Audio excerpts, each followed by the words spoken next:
And so let's start talking about finances.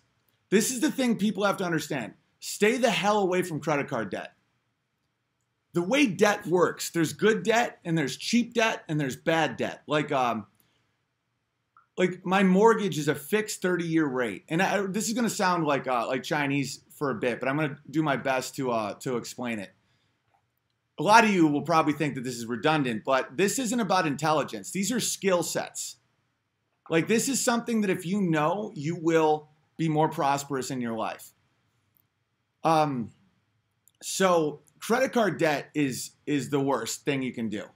If you're paying off your debt every month to like a Visa card or a MasterCard because of stuff you bought, that can be as high as 17%, and that's month after month after month. And if you can't pay all of it, the next month, if the debt goes up, the amount you have to pay only goes up. So basically, you're working for stuff. Like, you're paying your material possessions. You're giving them a salary, basically. It's the opposite of what you want to do, which is investments. And no investment is ever going to pay you 17%. If someone can guarantee you 17%, bail. That's a Ponzi scheme. You know, you might be able to consistently get 4 to 8%. You know, that's even a little high. 3 to 7%. Okay, credit card debt can be 17%. So you can't off balance that with other stuff. So that's what I'm trying to say is have credit cards to build your credit card score, but always get it back to zero every month. Okay, you have to be able to budget.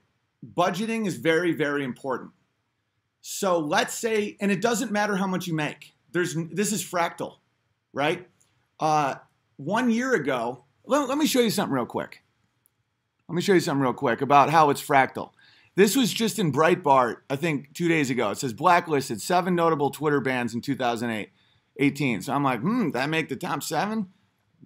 I better have. I was the first one to be permanently banned. I think in 2000, of all the notables in this, like Alex Jones and Gavin and stuff. And I did. And it says, libertarian comedian Owen Benjamin, who had over 120,000 followers, was banned from Twitter in April. And this quote, both Twitter accounts suspended, and now my ability to make an income has been revoked, declared Benjamin in a statement following the ban. This is disgusting. I have a 2-year-old and a pregnant wife, and they just set my life back to zero with one big swoop. I just worked tirelessly for 5 months building my online ability to make a living, and it's all gone. You will be next. Fight it now. Benjamin was often outspoken about his political beliefs, had an event canceled at the University of Connecticut in 2017 after he criticized the practice of giving hormone replacement treatment to children. Benjamin remains banned. Yeah, so that was financially devastating. And bear in mind, at the same time, they took away my ability to live stream on YouTube and upload videos on YouTube, and they suspended my Facebook account. So I couldn't even, thanks to the Bears, or else I couldn't have even gotten the word out that it happened, right? Because that's how they do it. And that's the definition of a conspiracy, by the way. How is Twitter, YouTube, Apple, Facebook all working together where someone gets banned all at the same day? It's called a conspiracy. That's what a conspiracy is. Alex Jones was called a conspiracy theorist, and then they proved him right by banning him off 5 platforms in one day. That's statistically impossible. And they do that so that you can't go on one of your other platforms and tell everybody where to find you. It ices you. And so I built, because like I had a college career touring colleges, and they all canceled after I came out about the saying that the trans kids is child abuse and you can't give kids hormones blockers. Just hundreds of thousands of dollars just gone. And I just bought a rental income house and it needed a roof. So I had to go in credit card debt at this point. I'm now doing manual labor for my brother for $20 an hour dragging brush because, you know, I was a touring comic. Like I would do weekends at clubs, like all this stuff. I'm still not allowed to do colleges or clubs or anything, right? I'm not even allowed to book my own theaters. They still have me banned. Guess what? I'm doing better now if you think about it. Like I don't have to cut in agents, managers, lawyers, all that shit. And I have consistent income now. But my point is, when I went back to zero, I just applied all the same principles to get out of zero. And I'll tell you. And it wasn't 0-0. That's why I like to give people a couple $100 if they're truly at zero, because zero is really hard to get out of. Having $1,000 is plenty to get out of any hole. But zero in debt is the worst. Zero is doable, but like, okay, so what you do is you budget out how much you can make a month and then look at all your expenses. We'll start with rent, right? Like, let's say you make $1,000 a month and look right down. You got rent. Let's say your rent's $200. We're just making this simple. I know this is insanely low. Your car payment is $300. Your food, $200. Going out is $500, etc. Right? You got to get it under 1,000 and then give yourself 10% to save. So if you make 1,000 a month, all your expenses, all of them, have to total no more than $900. So that means you might have to literally trade in your car for the cheapest car. No more going to bars. That's why I would sell flasks at my shows, because it's one of the only merch items that actually saves you money. If you want to go to a bar with your friends, bring your own liquor in a flask. And I know some of you bar owners right now are like, hey, fuck you, Big Bear. No, it's fine. It's fine. No one cares about that. That's not a big deal. The markup on alcohol at a bar is absolutely insane. You know, I think heroin is less. And then, you know, you don't need fancy shit. No name brands. Never buy new clothes again. And then once you start saving money, like, make sure you pay off your credit card debt. Student loan debt is low. It is cheap debt because a lot of it's only 3-4%. But credit card debt pay off immediately, right? And so depending on what you do, like if you work for a company and you're not your own corporation, just keep your shit to a minimum and then save 10% every month. Because what you want, this is the dream, and this is what I've actually started to accomplish, is you have your money work for you. So let's say you have $100,000 and you can make 4% consistently on that.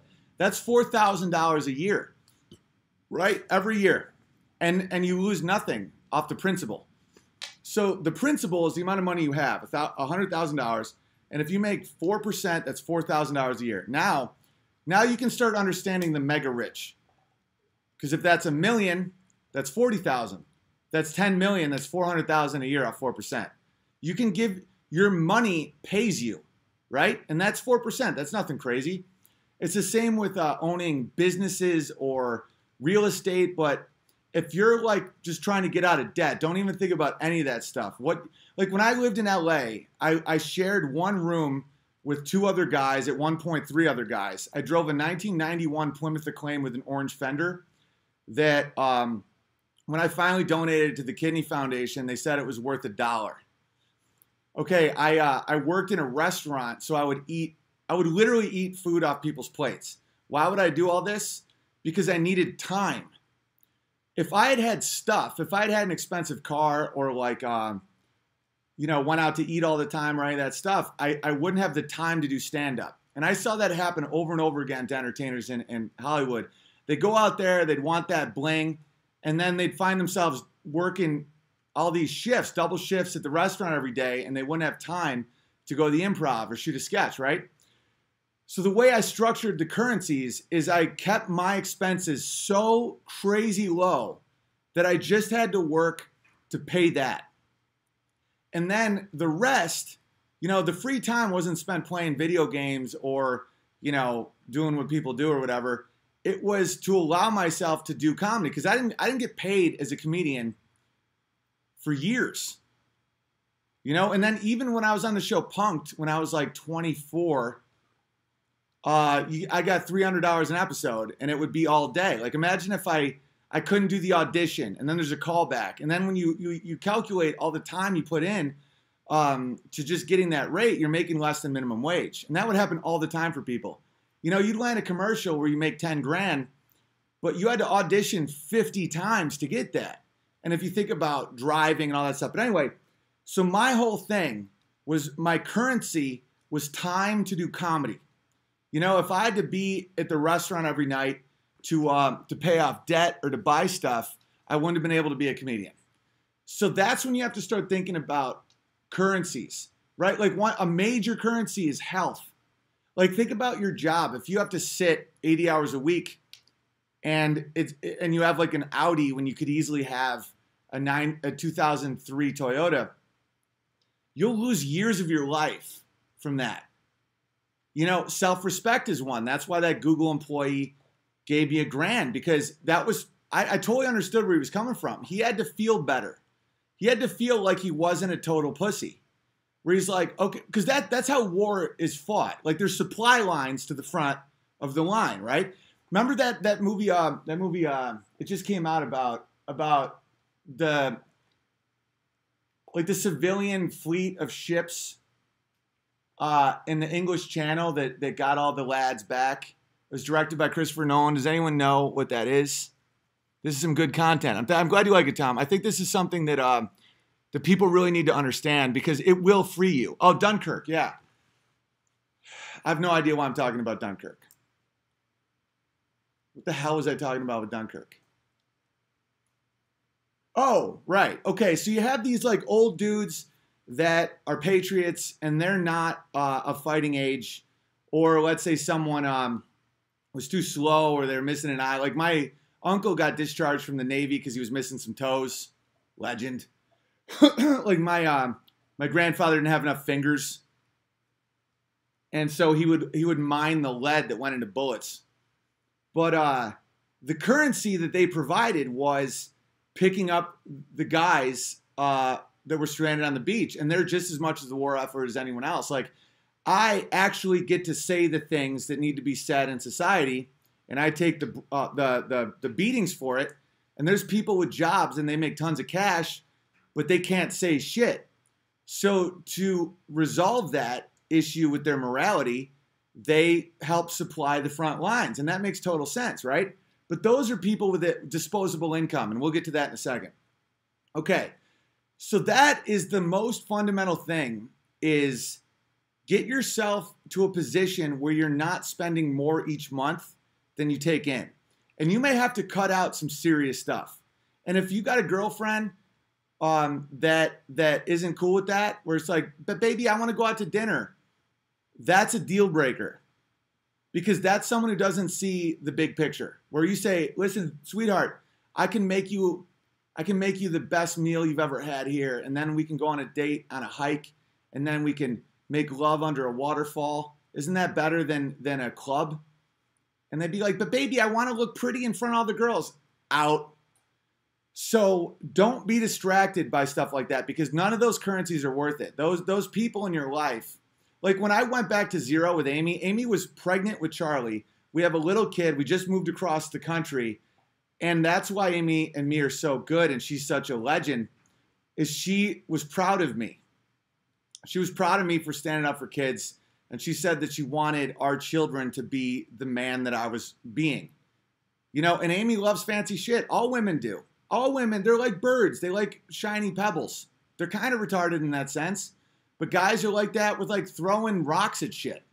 You know, like me and my buddy are slaughtering a pig tomorrow. I've never done that, by the way. I'm a little nervous, but I feel like it's the least I can do because I eat pork. I have to be a part of it. So that's the most important thing. Now, the next thing I want to talk about is taxes. Let's say you're your own corporation. And this is why you have to think about buying a house versus renting. Right now, it's really hard to buy a house. Really hard. And that's one reason why I was so angry at Jordan Peterson when he would charge $300 to shake his damp hand, because he knows full well who his audience is, just like I know who a lot of my audience is. They're young men who want a family, and they want to be able to buy that starter home, and they want to do good, right? And he would charge $300. That's such a dick move. And these people want to do good, and they want to be men, and they want to try hard, and they want to give respect to their alpha, and so they would do that, and that's manipulative. That's why I only charge $20, even though sometimes that it sells out quick, and it brings in some people that every now and then, act insane, but that's fine. So anyway, it's so hard to buy a house right now. Don't feel like a failure or that you're not part of the American dream because you can't afford a house. It's so expensive to buy a house, and that's for a variety of reasons. Foreign money, all kinds of shit, scams. So don't feel bad about that at all, because like my parents' house, when they bought it, was like 10 grand, 15 grand. Right now it's worth about 80, maybe. My condo in LA was like $650,000. And I bought it for the reason I'm about to tell you guys. But that was 1,000 square feet, like in a neighborhood where people shit on the street and butt fuck and get shot, and the cops have like little rainbows on their cars and don't give a shit about you. But when you're self-employed, let's say you own your own business, or like you have your own corporation where you pay yourself. And this is what Donald Trump has been accused of, not paying his taxes and shit. And his point is totally valid. He's like, no, I'm going to go with the laws that you idiots make. And so when you buy a home, if you have an income that's relatively high at the time, and they'll take all your fucking all your money if you don't figure out how to write shit off. A mortgage, you can write off the interest. And hopefully, while that's happening, the property itself is going up in value. But the whole game is to get your income as low as possible for the government to tax. Always pay your taxes. You'll go to jail if you don't pay your taxes. That's not something to mess around with. The game, the real art, is write-offs. And, don't pull a scam at all, but see every place that you can write off. Like, for example, if you own a property, the interest on the mortgage you take directly off your income. So let's say you gross $100,000 a year. And if you pay tax on that in the state of California, you'd have to pay $60,000 because you're in one of the highest income categories. You probably pay like 40, and then state is like 11, and then to pay Bernie Sanders' pudding pop fetish. Literally, they'll take more than you bring home, and then the sales tax, everything. It's insane. So what you do is you figure out how much you can lower your income. So you buy a place, and then the interest is a write-off. And if that doesn't help you, just rent. Like, there really is a thing where you don't necessarily know what's better between renting and buying. Like, buying was always the right move for the most of the history of America. But right now, if you're looking at like a fall down house, it's like $300,000 in a suburb of a not that big of a city, which is what people are experiencing like crazy right now. Renting isn't a failure at all.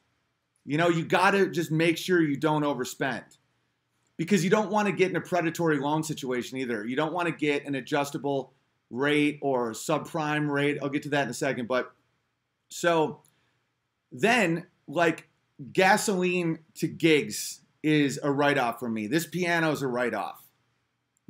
Like, the computer's a write-off. So let's say I spend $10,000 on computers and piano. So now I only made $90,000.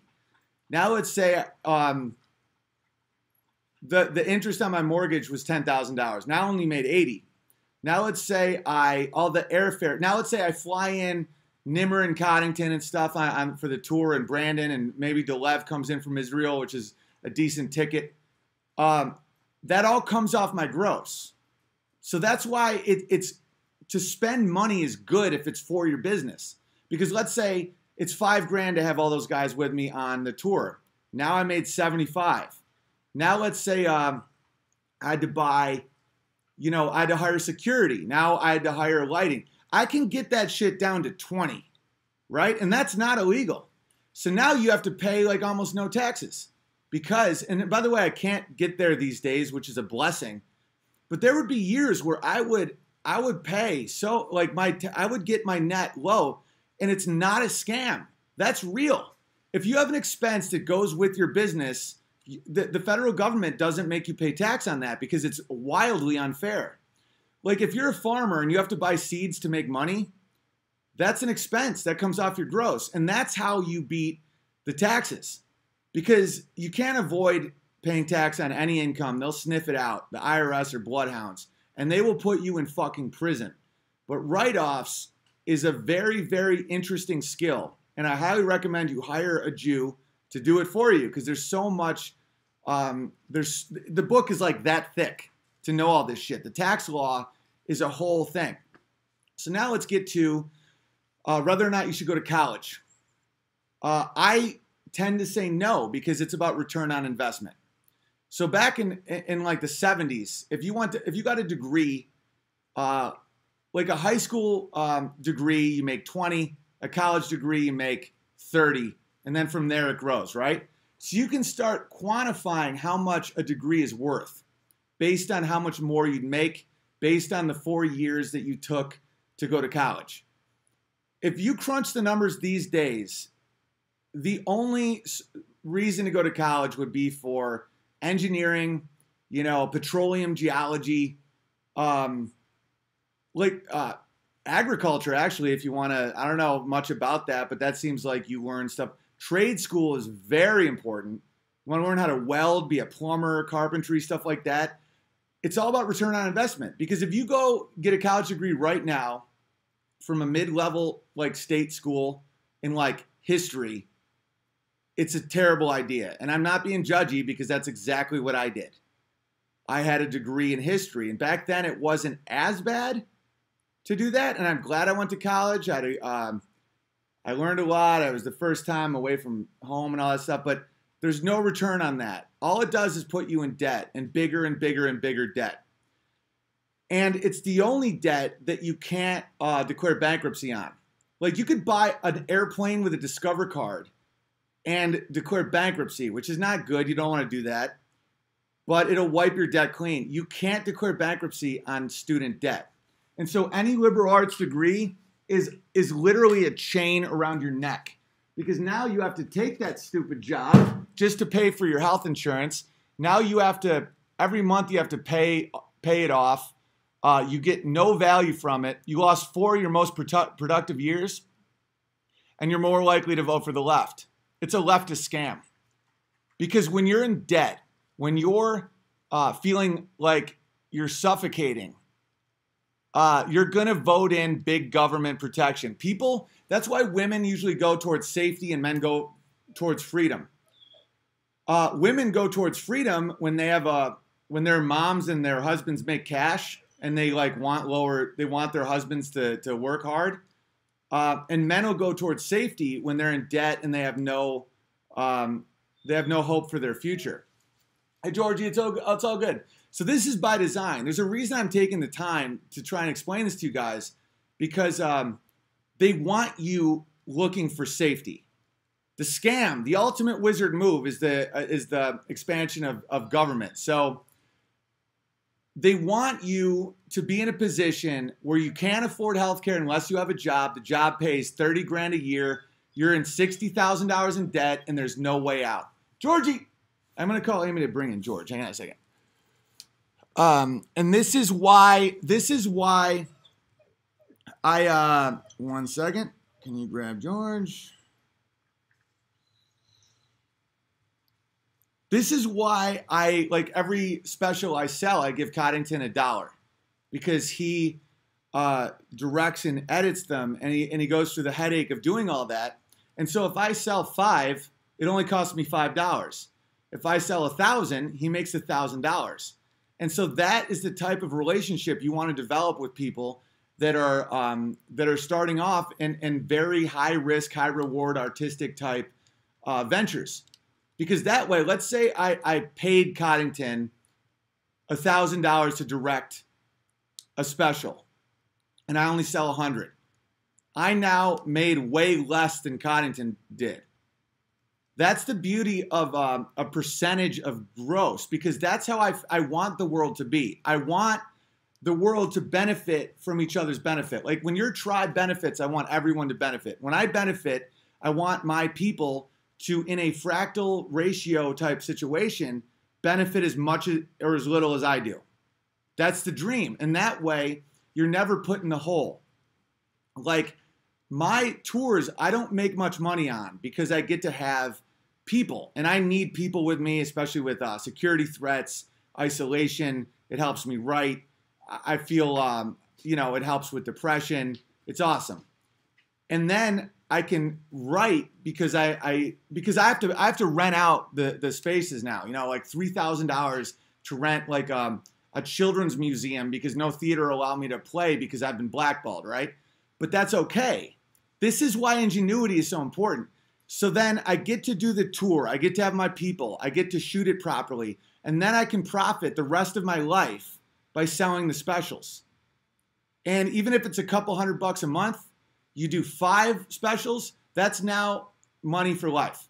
And it just keeps coming in. It's not like I have been a wage earner.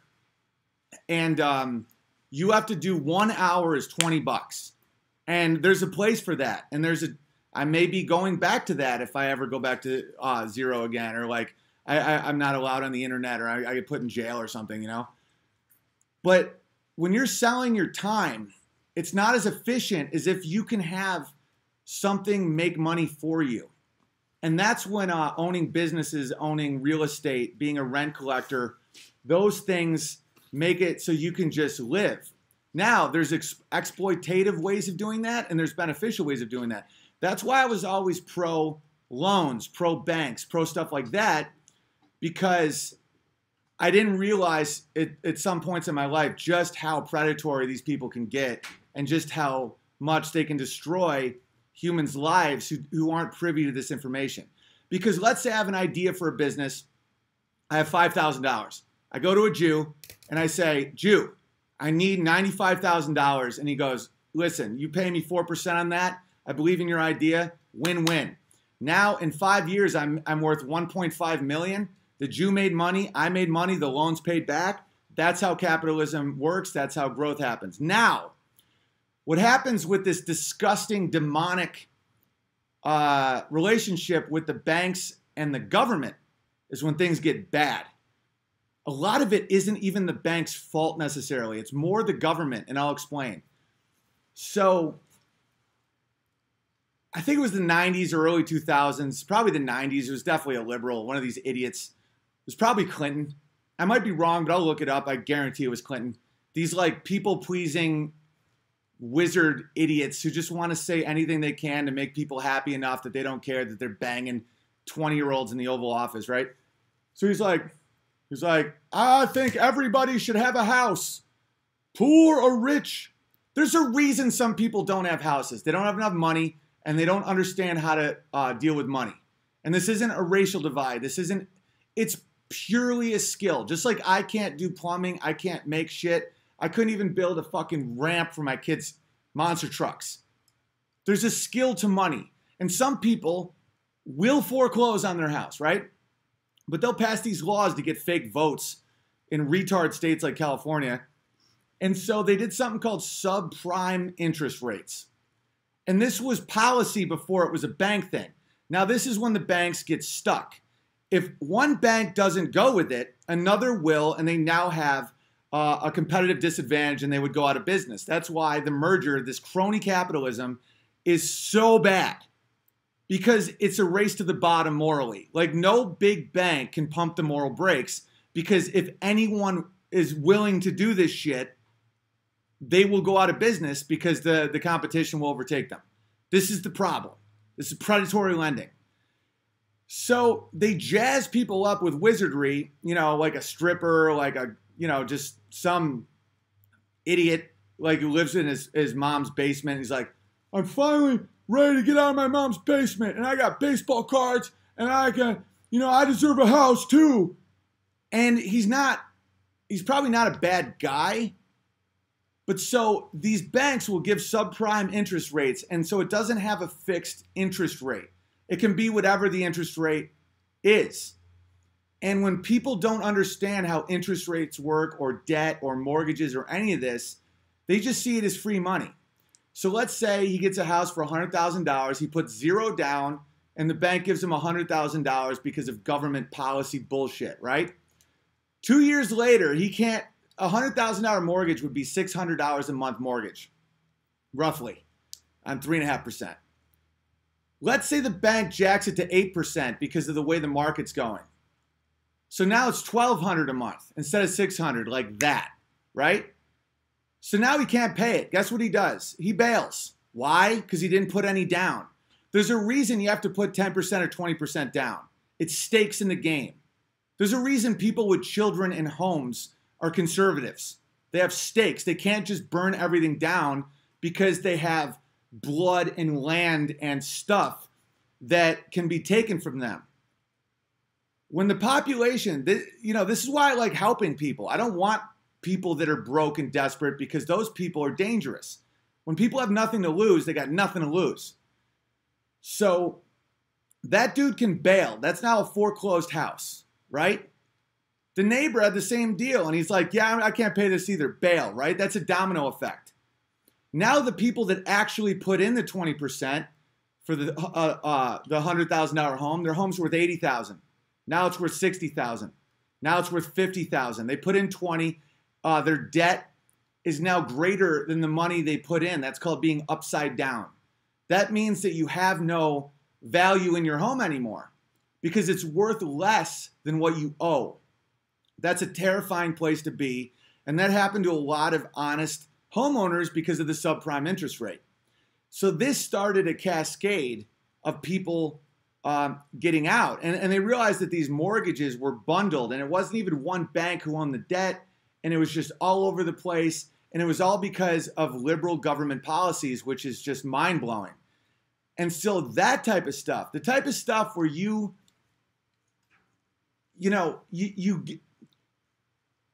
usury is a problem. It really is. I see it. It's one thing if you can time travel. That's why communities like Jews and Koreans and Armenians can develop such wealth, because they give each other loans in their community.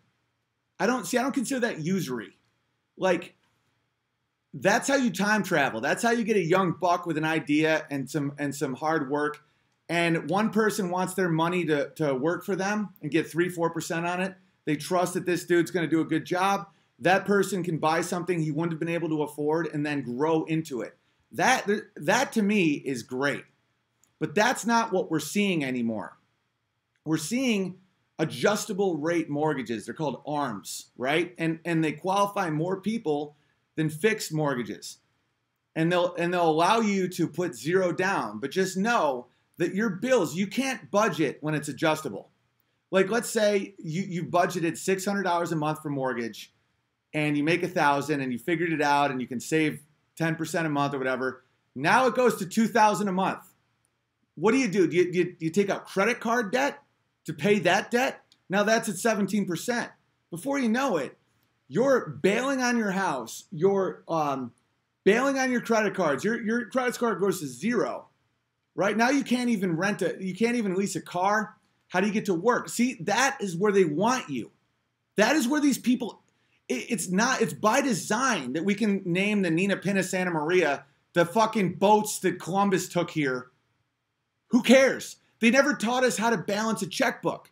My freedom, my prosperity, the fact that could have been a homeless artist. Like, I am wacky, guys. I take risks. I speak truth to dangerous people. I'm in a career that 99.99% of people fail at, right? Like, the reason that I survived was my community, my family, and my financial sense. Because at no point was I making it rain. Like, I knew celebrities that would make so much more money than me, like way more. And I'd have more in the bank than them. Because as soon as they got paid, the only time I drove a nice car, I drove an Audi Q5 for 3 years while I was on a sitcom. And it was only because I wanted to write off. Because I was leasing it, and the entire lease I could write off, and it actually was more profitable than if I had kept my 2004 Toyota. That's it. We now drive, we had one car for over a year. I now have a truck for touring, both Chevys, both used. These celebrities that get money and they're like Escalade, blah, blah, blah, they're worth less than zero in a year. And that's when they're truly owned. And that's when these evil people can manipulate them into saying anything because they get addicted to their stuff. They get addicted to their status. They put their ego in it, right? So when someone says, oh, look at this big rapper driving a Hyundai, what a bitch. That to him is such a nightmare because he's worshiping the god of the material, right? Money is only a currency. It's not an end. It's similar to skills, time, whether or not you can change a tire. There's nothing there that qualifies you as a good or bad person. There's homeless beggars that are wonderful people, and there's billionaire trust fund guys that deserve to die, that I would execute with my bare hands. So this is, now we can talk about some funny stuff too. And I hope you guys enjoy this. There's 2,800 people right now listening to a lecture on finance. That's got to give you hope.